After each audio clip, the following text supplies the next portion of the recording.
அனைவருக்கும் வணக்கம். இன்னைக்கு இந்த வீடியோவில் ஜின்வசியம் பாகம் 20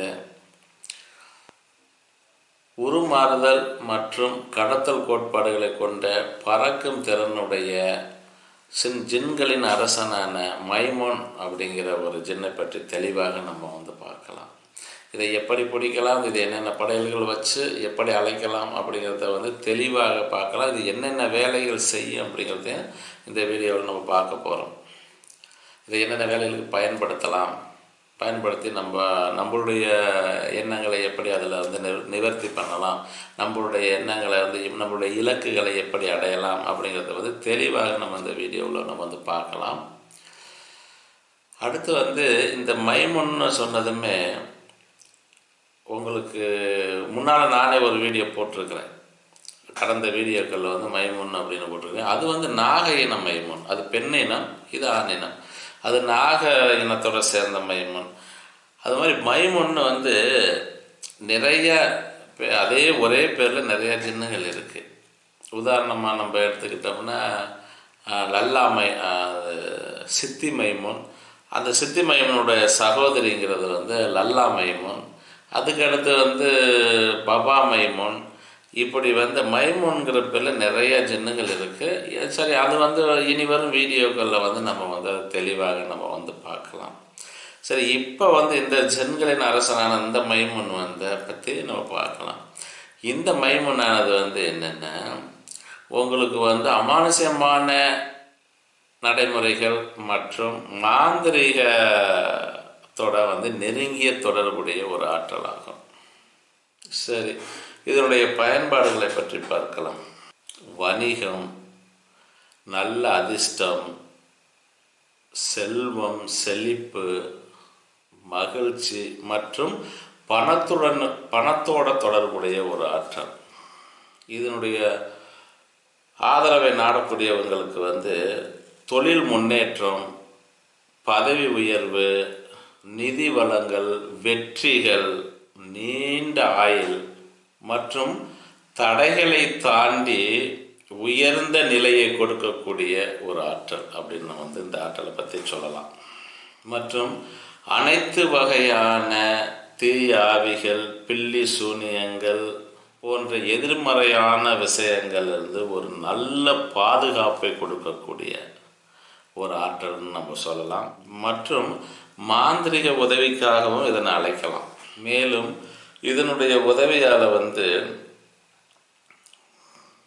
எளிதாக மக்கள் மீது செல்வாக்கு செலுத்த முடியும், ஈர்க்க முடியும், அவர்களை கட்டுப்படுத்த முடியும். மற்றும் மாயவாதம் மற்றும் புனிதத்தன்மை என இரண்டிலுமே வேலை செய்யக்கூடிய ஒரு ஆற்றல். மற்றும் இது மந்திரங்கள் மற்றும் அமானுஷ்ய அறிவியல்களில் வரம்பற்ற வல்லமைகளை கொண்ட ஒரு ஆற்றல். இது நல்ல செழிப்பு, நல்ல அதிர்ஷ்டத்தை கொடுக்கக்கூடிய, அது மாதிரி அழியாதவர்களுக்கு வாகனங்களாக சேவை செய்யக்கூடிய, கிழக்கு தீய மேகங்களோட நெருங்கிய தொடர்புடைய ஒரு ஆற்றல். மற்றும் வெறித்தனமான மனம் சார்ந்த கோளாறுகள், மூளை சார்ந்த கோளாறுகள், வலிப்பு தாக்க கோளாறுகளுக்காகவும் அந்த மாதிரியான சடங்குகளுக்கும் இந்த ஆற்றலை நம்ம அழைக்கலாம். நல்ல ஒரு பலனை கொடுக்கக்கூடிய ஒரு ஆற்றல். அந்த மாதிரி வலிப்பு சம்மந்தப்படுறது, மனநல சரியில்லாதவங்களுக்கு நல்ல சிகிச்சை அளிக்கக்கூடிய ஒரு ஆற்றல். அந்த சடங்கு முறைகளுக்கும் இந்த ஆற்றலை நம்ம கூப்பிட்டுக்கலாம். சரி, இனி இதனை வசப்படுத்துகிற முறையை பற்றி நம்ம பார்க்கலாம். அதாவது இந்த ஆற்றலானது பல தெய்வ வழிபாட்டுடன் தொடர்புடைய ஒரு ஆற்றல் அப்படின்னு நம்ம அது பல தெய்வ வழிபாட்டுடன் தொடர்புடைய ஒரு ஆற்றலாகும். இது படைப்பாளரை விட படைக்கப்பட்ட உயிரினங்களிடம் உதவி கேட்கும் சடங்கு முறைகளையும் உள்ளடக்கிய ஒரு ஆற்றலாகும். சரி, நள்ளிரவில் சனிக்கிழமை தொடக்கத்தில் அதாவது வெள்ளிக்கிழமை 12 மணிக்கு மேலே, சனிக்கிழமை தொடக்கம். அந்த நடுநிசி வேலையில் வந்து எப்பவும் போல ஜின்னுகளுக்கு மாதிரி இருளான ஒரு அறையில் நறுமண தைலங்களை தெளிச்சிட்டு ஒரு சுய சுத்திகரிப்போடு, நம்ம சுய சுத்திகரிப்புங்கிறது வந்து பல முறைகள் இருக்குது. அதை தனியாகவே ஒரு வீடியோ போடுறோம் பின்னால். இப்போ சுய சுத்திகரிப்புன்னு சுருக்கமாக பண்ணுவோம். அது சுய சுத்திகரிப்பு, தன்னோட சுய சுத்திகரிப்போடு ஒரு ப்ளூ நிறம் அல்லது வந்து கருப்பு நிற ஆடை அணிந்து, இன்னொரு விஷயம், ப்ளூ நிறம் கருப்பு நிற ஆடைகள் ஏதாவது ஒரு ஆடை அணிஞ்சுக்கிட்டு ஒரு மௌன விரதத்தில் வந்து நம்ம இந்த ஆற்றலுக்கு வந்து ஒரு மௌன விரதம் இருந்தோம்னா கொஞ்சம் சிறப்பாக இருக்கும். அந்த தவசில் வந்து மௌன விரத தவசாக வந்து நம்ம வந்து பண்ணோம்னா நமக்கு வந்து நம்மளுடைய அடைய வேண்டிய இலக்கை வந்து எளிமையாக வந்து அடையக்கூடிய வாய்ப்பு. அது மாதிரி வந்து மைண்ட் ரீடிங், ஒருத்த மனசில் என்ன நினச்சிட்டு வர்றாங்க அப்படிங்கிறது வந்து ஒரு மனிதனை பார்த்ததுமே வந்து இன்ன விஷயம் அவங்க மனசில் எண்ண அலைகளில் ஓடுது அப்படிங்கிறத வந்து நம்ம உளவு போட்டு பார்க்க முடியும். அது அந்த மௌன விரதம் இதோடு சேர்ந்து அந்த ஒரு மௌன விரதத்தை சேர்த்து நீங்கள் பண்ணிங்கன்னா அந்த மாதிரியான அடுத்த பிறர் வந்து மனநிலையில் என்ன நினைக்கிறாங்கன்னு நம்ம உளவு போட்டு நம்ம பார்க்க முடியும். சரி, படையல்னால் ஒரு சுத்தமான நீர் வச்சுக்கோங்க ஒரு டம்ளரில். அதுக்கு அடுத்து வந்து எலும்பு வகையான சூப்புகள் வச்சுக்கோங்க. சமைத்த இறைச்சி வச்சுக்கோங்க. மற்ற சில ஜின்னுகளுக்கு தேவையான படையல் நிறைய வீடியோவில் சொல்லியிருக்கேன், அது சிலதை வச்சுக்கோங்க. வச்சுக்கிட்டு மேற்கு முகமாக திரும்பி சிந்தையை வந்து பூர்ணத்தில் நிறுத்தி, மேற்கு முகமாக திரும்பி சிந்தையை பூர்ணத்தில் நிறுத்தி நம்ம வந்து அதை அழைக்கணும். அந்த தவசின் போது திகிலூட்டக்கூடிய, அதாவது நம்மளை திகிலூட்டக்கூடிய சில காட்சிகள் தோன்றக்கூடும். அதனால் வந்து பயிற்சியாளர்கள் வந்து பாதுகாப்பு வட்டத்துக்குள்ள அமைதியாக இருந்து இந்த தவசை பண்ண வேண்டும். புரியுதுங்களா? நம்ம தவசை பண்ணிக்கிட்டு இருக்கும்போது அதை அழைக்கும் போது சில திகிலூட்டக்கூடிய காட்சிகள் நமக்கு வந்து தோன்றக்கூடறதுனால வந்து நம்ம வந்து அந்த பாதுகாப்பு வட்டம், அந்த பாதுகாப்பு எல்லை இருக்குது இல்லைங்களா, அந்த பாதுகாப்பு நம்ம ஒரு இது பண்ணுறோம்னா ஒரு பாதுகாப்பு வச்சுருக்கோம்ல, அந்த பாதுகாப்பு எல்லைக்குள்ளே தான் வந்து நம்ம வந்து அமைதியாக அதை வந்து அழைக்கணும். நம்ம மிக எச்சரிக்கையாக அழைக்கணும். மேலும் இன்னொரு விஷயம், இந்த ஜின்னானது வந்து கொஞ்சம் அவமரியாதைகளை வந்து பொறுத்து கொள்ள முடியாத ஒரு ஆற்றலாகும். அதனால் இந்த ஜின்னுகள்கிட்ட முறையாக நம்ம பழகணும். நம்ம அந்த மற்ற சக்திகள்கிட்ட பேசுகிற மாதிரி அப்படிலாம் பேசக்கூடாது. கொஞ்சம் முறையாக நம்ம பேசி பழகணும்னா நமக்கு சிறப்பாக வேலை செய்யும். அடுத்து இதனுடைய தோற்றம் ஒரு ராஜரீகமான கம்பீரமான கட்டையாக தசைப்பிடிப்போடு கருப்பு நிறத்தவனாக கோரை பல்லுகளோட கூர்மையான தாடி, பரந்த இறக்கைகள், ஒரு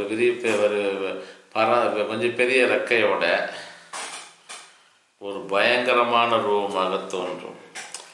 அதாவது ஜின்னுகளில் வந்து இந்த மைமுன் வந்து ரெக்கை உள்ள மைமுன், இறகுகள் உள்ள மைமுன், அதான் பறக்கும் திறன் கொண்டது, கடத்தும் திறன் கொண்டது. நம்ம முன்னாலே சொல்லியிருக்க மாதிரி கடத்தும் கோட்பாடுன்னு, அது வந்து நம்ம உருமாறும் கோட்பாடு, ஜின்னுகள்னாவே உருமாறும் கோட்பாடு எல்லா ஜின்னுகளுக்குமே பெரும்பாலும் உண்டு.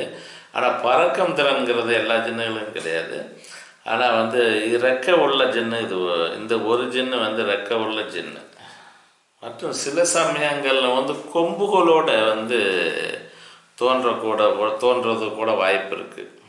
மேலும் இதனுடைய கதிரியக்க சக்தியானது வந்து மிகவும் வல்லமையான ஒரு தீவிரமான ஆற்றல் அப்படின்னு சொல்லலாம். இதனுடைய கதிரியக்கமானது வந்து மிகவும் தீவிரமான ஒரு கதிரியக்க சக்திகளை கொண்ட ஒரு ஆற்றல். மேலே வந்து இந்த ஆற்றலை வந்து கண்காணிக்க வந்து காஸ்பாய், அதனுடைய கட்டுப்பாடு, அதனுடைய கண்காணிப்பிலேயே இருக்கக்கூடிய ஒரு ஜின். இது காஸ்பாயினுடைய கண்காணிப்பிலேயே இருக்கக்கூடிய ஒரு ஜின் ஆகும். சரி, பக்க விளைவுகளை பார்ப்போம்.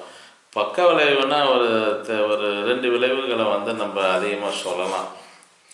எப்படின்னா, மாடுகள் வளர்க்க முடியாது, மாடுகளை அடிக்கும். அடுத்து வந்து மாடுகள் அடிக்கிறது, அது மாதிரி பிளேக் நோயோட வந்து நெருங்கிய தொடர்புடைய ஒரு ஆற்றல் நம்ம வந்து இதை பார்க்க முடியும். மற்ற பக்க விளைவுகள் சின்ன சின்ன விஷயங்கள், கால்வலி, குடைச்சல், இடுப்பு வலி, இந்த மாதிரி உடம்பு வலிகள், இது வந்து சர்வசாதாரணமான விஷயங்கள்.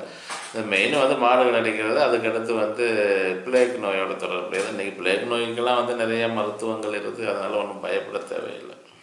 கிரகங்கள்ங்கிறது வந்து சனி, நிறம்ங்கிறது வந்து புளு கருப்பு, படிகங்கிறது கருப்பு ஓனிக்ஸ், தூபம் வந்து சாம்பிராணி தூபம் போடலாம். ஆனால் அது அவங்க அந்த உடைய கலாச்சாரங்களை வந்து ரோஸ்மேரி தூபம் வந்து போட்டு அழைக்கக்கூடிய ஒரு முறை. உலோக மெட்டலை பொறுத்தளவுக்கு வந்து தங்கம். பஞ்சபூத தத்துவத்தை எடுத்துக்கிட்டிங்கன்னா காற்றினுடைய தத்துவத்தை கொண்டது. அது மாதிரி சுரபிகள்னு எடுத்துக்கிட்டிங்கன்னா உங்களுக்கு வந்து தைராய்டு, அதாவது சக்கராவில் வந்து வெஸ்தின்னு சொல்லுவோம் இல்லைங்களா, அது மாதிரி வந்து தைராய்டு, பாரா தைராய்டு, இது கண்டா.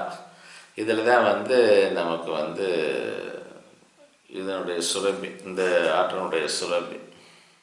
பஞ்சபூத தத்துவம் வந்து காற்று, சூறாவளியோட வந்து நெருங்கிய தொடர்புடையது. அதுதான் வந்து இது விஸ்திங்கிற அந்த சக்கராவை பொறுத்தளவு விஸ்தி. அது வந்து இது காற்று சக்கரத்துக்குரிய இது வந்து தைராய்டு, பாரா தைராய்டு, இது வந்து சுரபியோட தொடர்புடைய நெருங்கிய தொடர்புடைய ஒரு ஆற்றல்.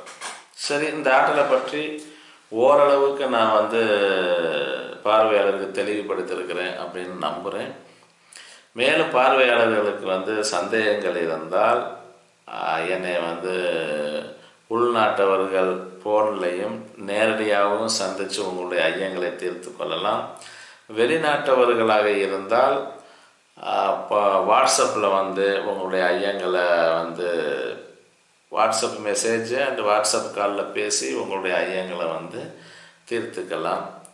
சந்தேகம் இருந்தால் என்னை தொடர்பு கொள்ளுங்கள். மேலும் இந்த ஆற்றல் வந்து கொஞ்சம் தீவிரமான ஆற்றல் அப்படிங்கிறதுனால சமூகத்திற்கோ அல்லது இயற்கைக்கோ குந்தகம் இல்லாமல் நல்ல விஷயங்களுக்கு பயன்படுத்தி நீங்கள் நலம் பெற வேண்டும் என்று விரும்புகிறேன். மகிழ்ச்சி.